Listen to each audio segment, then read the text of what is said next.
देखो पाइथन का जो सिलेबस है इसमें टोटल जो है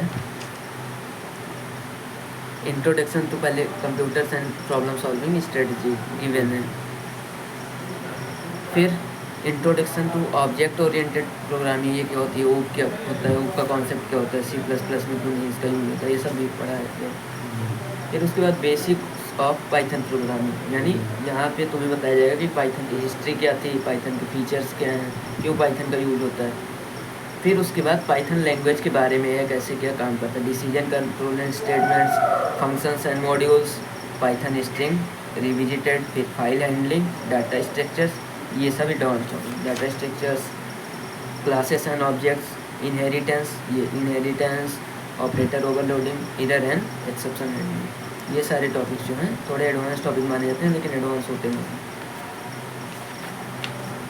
तो जो फर्स्ट चैप्टर है introduction to computer and problem solving strategies, ये तो सिर्फ बेसिक्स ऑफ कंप्यूटर्स के बारे में इसमें डिस्कस किया गया, जैसे कि कंप्यूटर क्या होता है, हिस्ट्री क्या थी उसकी, थर्ड जनरेशन कंप्यूटर में किसका इंटीग्रेटेड चिप का यूज होता था, फोर्थ जनरेशन में क्या यूज होता था, फिफ्थ जनरेशन में क्या यूज होता था, यही सब इसमें बताया गया। फिर ऑब्जेक्ट ओरिएंटेड प्रोग्रामिंग बताई गई है, और जो मेन बेसिक जो पाइथन का स्टार्ट होता है वो स्टार्ट होता है थर्ड चैप्टर से, तो इसलिए आज हम लोग थर्ड चैप्टर से स्टार्ट करते हैं। ठीक है, ये सब थ्योरी है, रीड करना उसको कर लेना।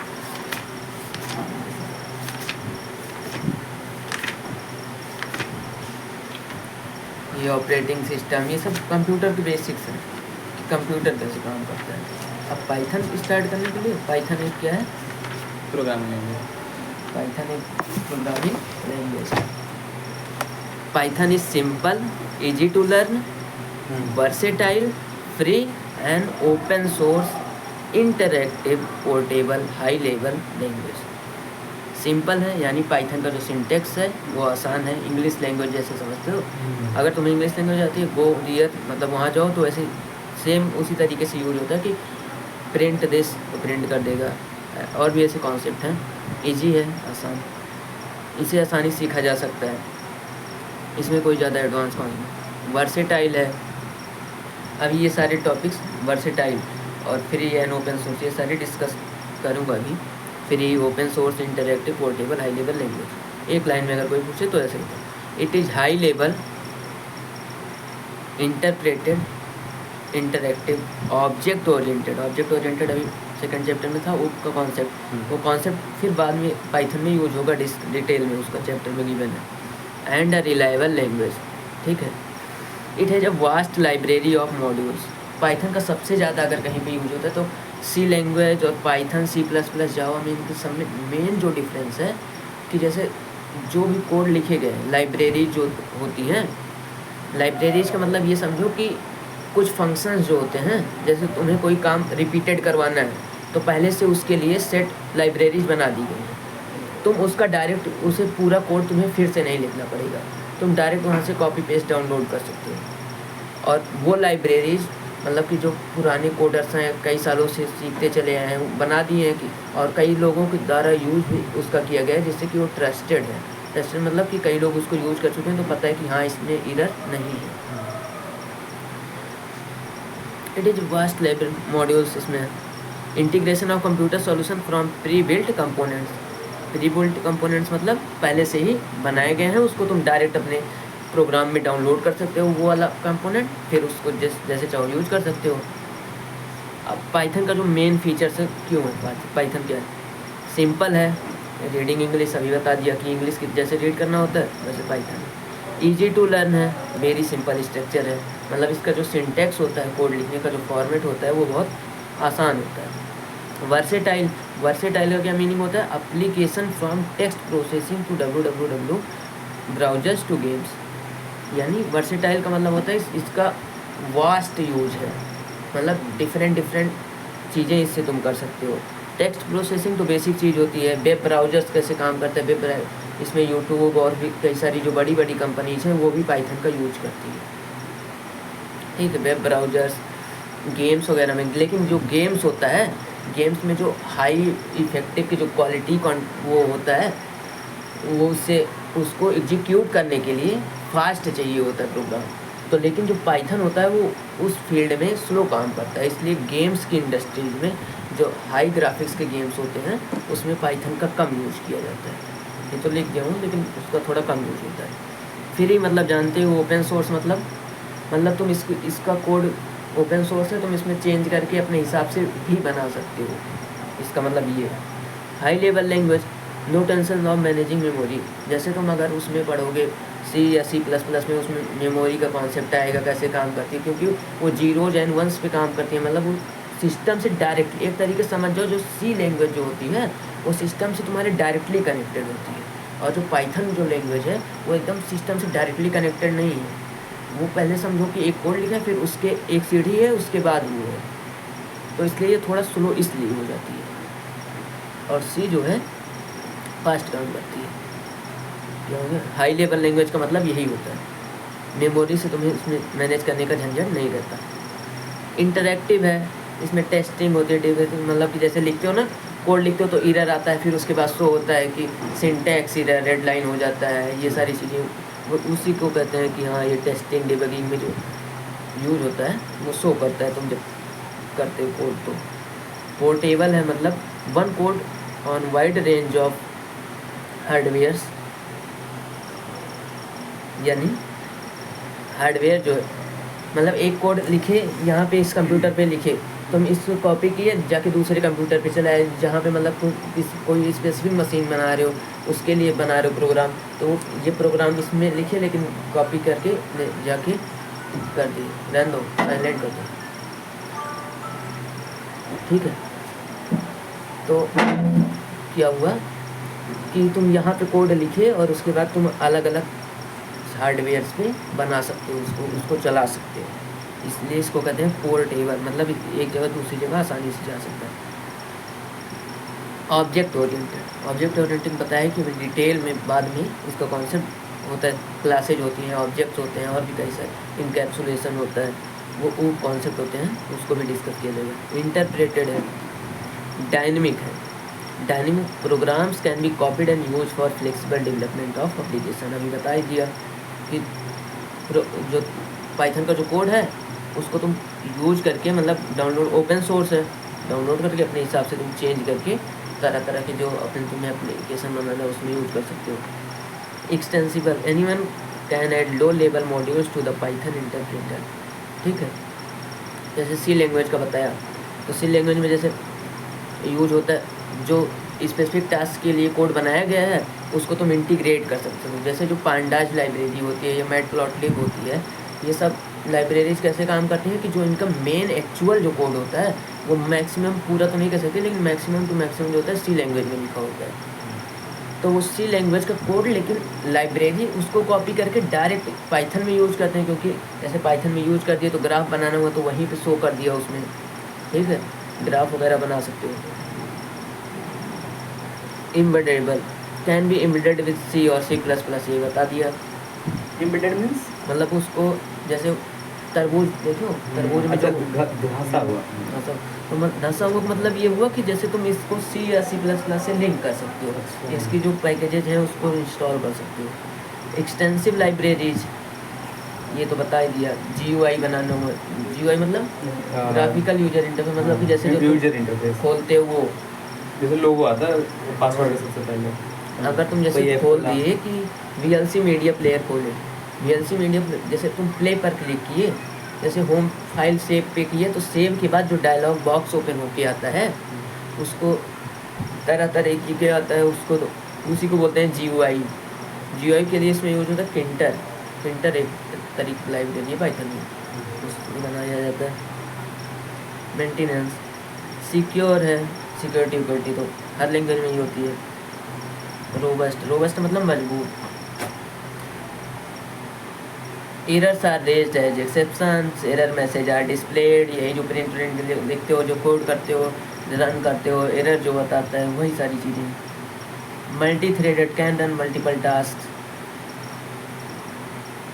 टास्क, जैसे माइक्रोसॉफ्ट ऑफिस वर्ड खोले, ठीक है, माइक्रोसॉफ्ट ऑफिस वर्ड खोले तो एक फंक्शन वो हुआ, और उसके बाद जो उसमें अंदर से होम, इंसर्ट, ये सारी जो बटन बनी होती हैं, इन सब का भी अलग अलग फंक्शन है। कई सारे फंक्शंस एक साथ चला सकते हो पाइथन से, ठीक है। तो उसको बोलते हैं multi threaded garbage collection. Garbage collection ये इम्पोर्टेंट है, ठीक है, पूछा भी जाता है, कई लोग पूछते हैं गार्बेज कलेक्शन क्या होता है।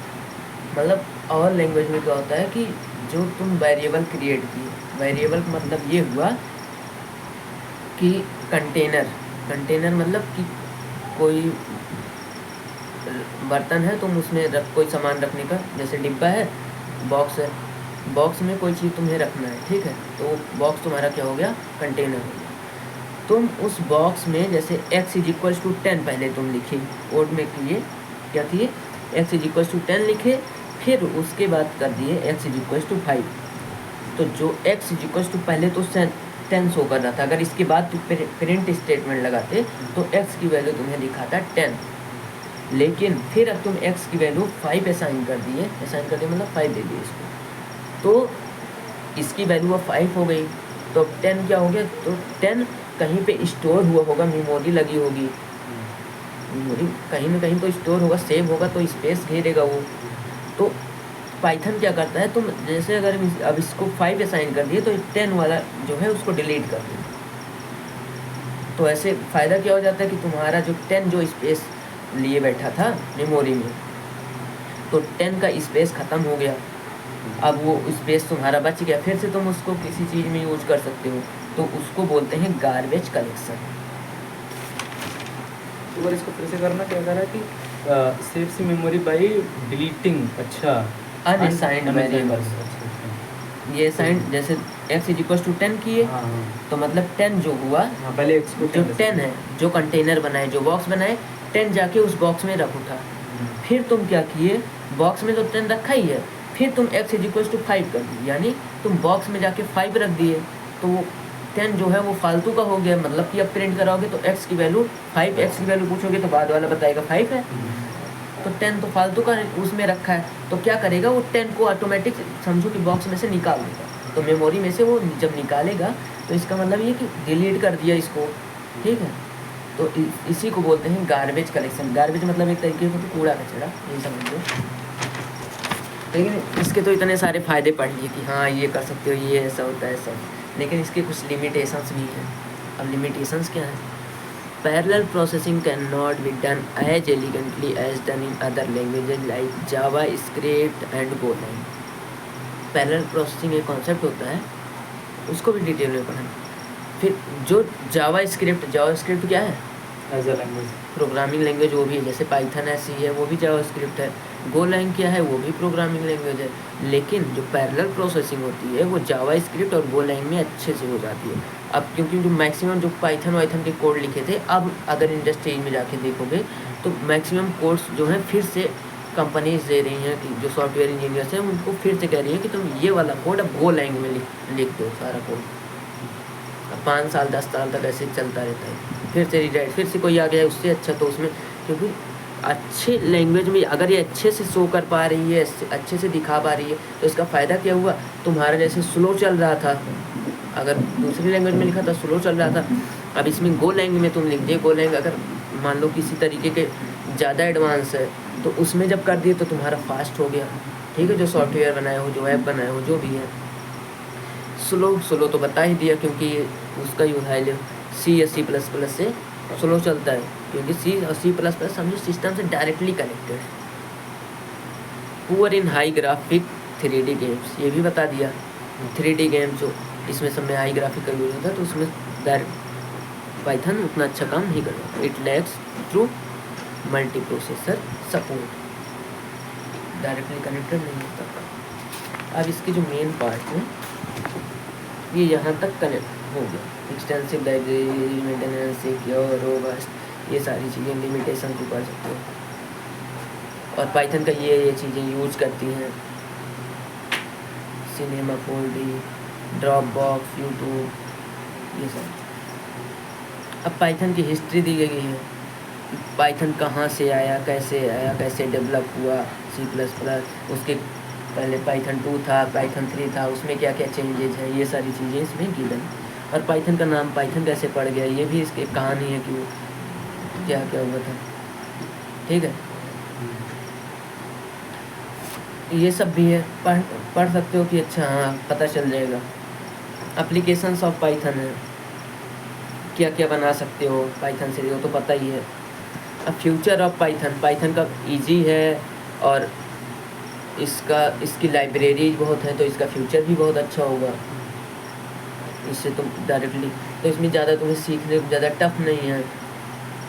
अब तो ज़्यादा से ज़्यादा चीज जो कंपनीज हैं वो पाइथन का यूज करती हैं ज़्यादा ज़्यादा। Writing and executing first Python programme, अब यहाँ से जो स्टार्ट होगा, ये तो पाइथन का हिस्ट्री हो गया ये सारी चीज़ें। अब इसमें सिखाया जाएगा कि पाइथन कैसे काम करता है, पाइथन में कोड कैसे लिखना है, ये सब लिखना है। To print a message on the screen, screen पे तुम्हें मैसेज प्रिंट करने के लिए तुम्हें ये कमांड्स होती है, ठीक है। और ये सब कहाँ चलेगा, पाइथन आइडियल।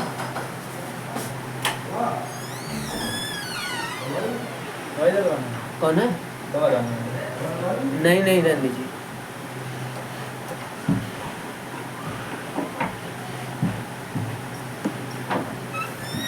ठीक है, ये पाइथन की आइडियली थी, आइडियली डाउनलोड कर रखे, डाउनलोड कर सकते हो इससे ऑनलाइन। तो अगर तुम इसमें लिखोगे ERINT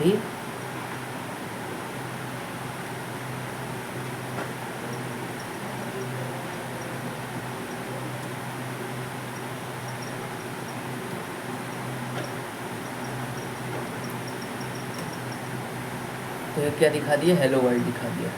अब लेकिन देखो, अगर ये तुम यही कॉमा हटा दो, ठीक है,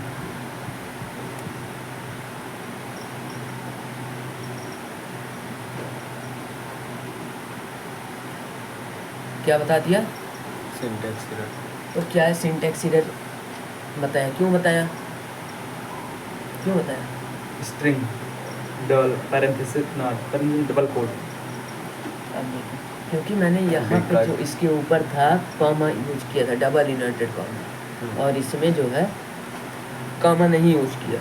तो इसमें अभी आगे पढ़ेंगे कि कैसे वेरिएबल बनाते हैं, ये स्ट्रिंग वेरिएबल क्या होता है, ये वेरिएबल क्या होता है, वो वेरिएबल क्या होता है। लेकिन इतना समझो कि अगर तुम ऐसे प्रिंट लिखे, ब्रैकेट लगाए और 2 कॉमा लगाए, इसके बीच में तुम जो भी चीज़ लिख दोगे फिर वही तुम्हें स्क्रीन पे प्रिंट होके मिल जाएगी। इसका मतलब जो ये 3 है, इसका मतलब पाइथन प्रॉम्प्ट होता है। अब पाइथन प्रोग्राम्स को लिखा जाता है, फिर इसके बाद लेक्चरल्स, अब ये सारी टॉपिक्स कल डिस्कस करते हैं, बिल्ट इन फंक्शंस, ये सारी चीज़ें। अब तुम्हारी कोडिंग जो है यहाँ से स्टार्ट होती थी। स्ट्रिंग क्या होता है, बैक स्लैश क्यों नहीं होता है, उसके तुम बीच में बैक स्लैश डाल दोगे, तुम्हें नेक्स्ट लाइन में प्रिंट करानी है। फिर उसके बाद आएगा कि क्वेश्चन आएगा, तुम क्वेश्चन कैसे सॉल्व कर रहे हो, ठीक है, सारे क्वेश्चन तुम्हें। फिर उसके आगे पहले तुम प्लस लगा दिए, इक्वल टू भी लगा दिए, उसमें से पहले कौन सा ऑपरेट हो जाएगा, बाद में कौन सा ऑपरेट होगा। फिर उसके बाद बस ये वाला फ्लोट वेरिएबल्स क्या होते हैं, इंटीजर वेरिएबल्स क्या होते हैं, टाइप कास्टिंग क्या होती है, तुम इंटीजर को उसमें कैसे कन्वर्ट कर सकते हो, ये सारी चीज़ें रहेंगी। फिर उसके बाद क्वेश्चन कॉन्सेप्ट समझ गए तो क्वेश्चन भी लग जाएगा, इसको प्रैक्टिस कर करके देख सकते हो। फिर ये सर पाइथन का बेसिक इतना ही।